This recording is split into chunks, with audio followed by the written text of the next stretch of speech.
When it comes to Donald Trump, he can talk frankly about things that people really want to hear. Like when people hear the media go, radical Islam is not a problem, we're not going to talk about that. They go, well, I'm not sure I trust Donald Trump on everything, but at least he's not blind. He sees that this is an actual problem. So that's what people are reacting to.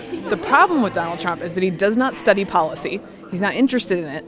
And he doesn't have a ton of people around him who are writing those policies. So when he says moratorium on Muslims and maybe citizens, and I'm not really sure, he hasn't thought through the whole process, right? And he hasn't thought through what this policy would look like, but he's reacting to a gut feeling where he goes like, whoa, something is really bad here. But that is not the way you should write policy. You should react to the fact that something is a problem and then think through a policy. And so I think that's where he runs into problems. And the Muslim one it's extremely broad. It runs into the problem of like, are you talking about American citizens? Because even though some American citizens can become radicalized, as we saw in Orlando, they're still American citizens. And that's something that people feel really, really clearly about. And it's something that makes people feel viscerally like this is unfair. And so that's when he runs into problems. And he's going to run into those problems a lot.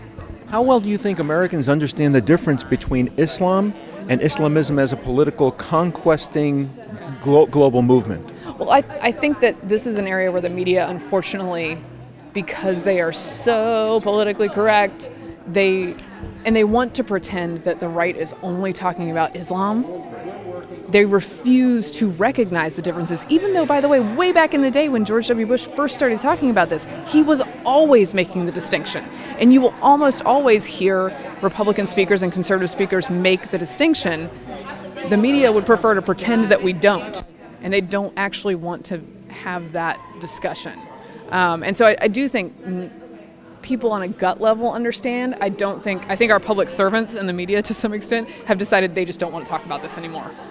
Partly because, by the way, ISIS's rise was during the Obama administration, and they're just like, oh, let's just move on by that. Now, it does get coverage, but I do think it's not as aggressive as it would be if it weren't partly Obama's administration that was on watch during this.